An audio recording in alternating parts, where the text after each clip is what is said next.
So it's not every day that we can say we have officially learned something new about Animal Crossing, this time after so many years since the original has launched. It has been nearly 24 years since the original Animal Crossing game launched for the Nintendo GameCube on December the 14th, 2001. It did actually originally launch on the N64, but this version had a little bit less going for it compared to the GameCube release, especially the localized version which came out in America. Now, thanks to a new interview with a former localization manager, Leslie Swan, who worked at Nintendo of America in 1988, we have some brand new info about Animal Crossing, especially the original game, that, as far as I can tell, wasn't public knowledge before this interview came out. This was originally conducted over on timeextension.com. I'll link the original interview in the description as it's super interesting, just even beyond the Animal Crossing stuff. But in this video, we're specifically looking at what we've learned that's brand new about Animal Crossing, which apparently had a difficult journey making it to the West. So skipping ahead a little bit in the interview where we first start talking about Animal Crossing, Time Extension asked, "Besides Hey You Pikachu, can you remember any of the other projects you worked on at Nintendo that proved particularly difficult to localize? Or maybe took more of a heavy lift on behalf of the localization team?" Swan said, "I have one excellent example of that, Animal Crossing. The guy who was heading up that project was Mr. Tezuka, and he was such a delightful person to work with. I think originally he had come over to visit for E3, and he had stopped by the offices in Redmond and asked if he could have a meeting. So we had this nice desk and we were sitting out in the fall, just kind of shooting the breeze, and then he said to me, 'I've got to talk to you about this game.' At the time, we knew of Animal Forest, but we hadn't really dinked around with it. We would usually get the Japanese versions of games and play through them, but we hadn't really messed around with that one very much. So anyways, he basically said to me, 'We'd like to have you localize it.' And I said, 'Sure.' But then he said, 'No, Leslie, I'm not sure you understand. It's going to be difficult.' And I kept having to assure him that we would make it happen. Then, like a month or two later, I was in a meeting with Mr. Iwata and some of the other heads of the development group.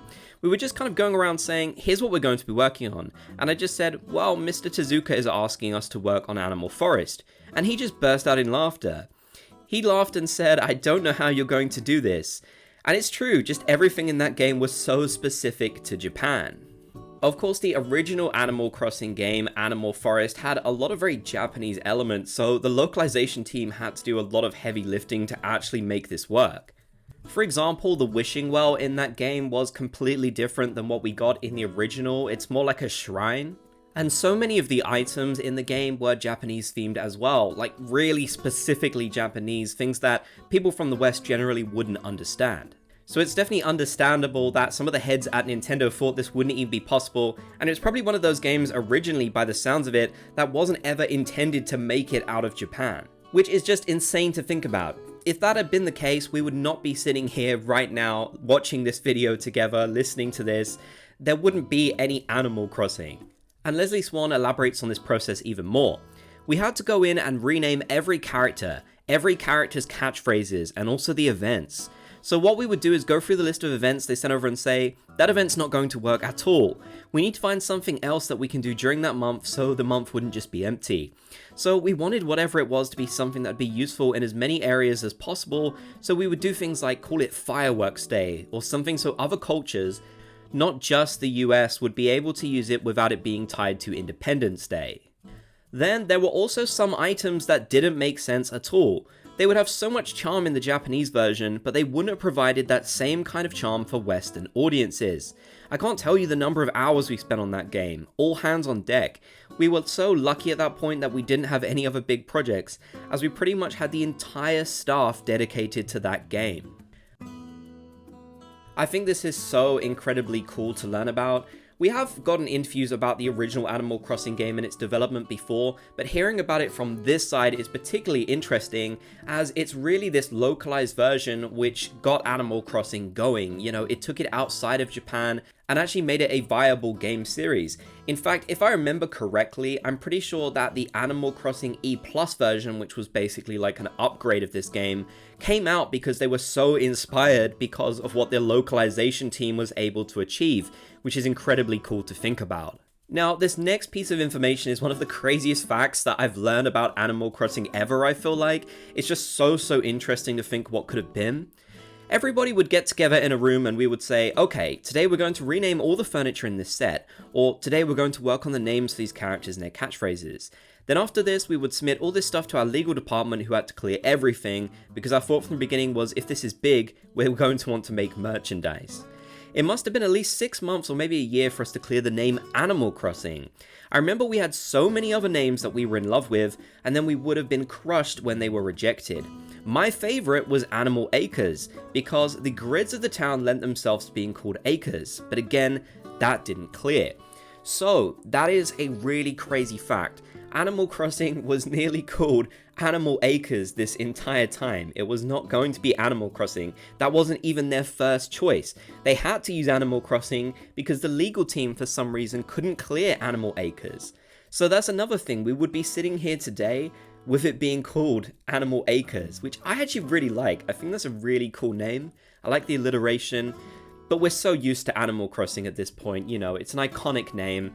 So I'm kind of glad that we've got what we've got, but it's so interesting to think what could have been.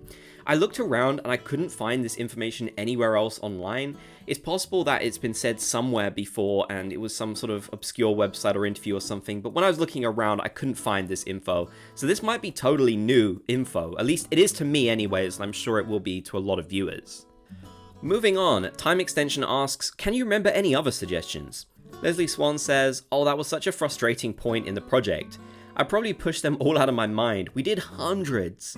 We really wanted to maintain animal in the name, and we did try to keep forest in the name too, but legal told us no, that's not going to happen. So yeah, the fact that it is animal forest in Japan, that's not something they were allowed to do over here for some reason. Sometimes I would just go to them and say, okay, I want you to walk me through why this failed or why this failed, so we don't waste any more time going in this direction or that direction. And that was just so I understood why something wasn't working so we could move in a different direction.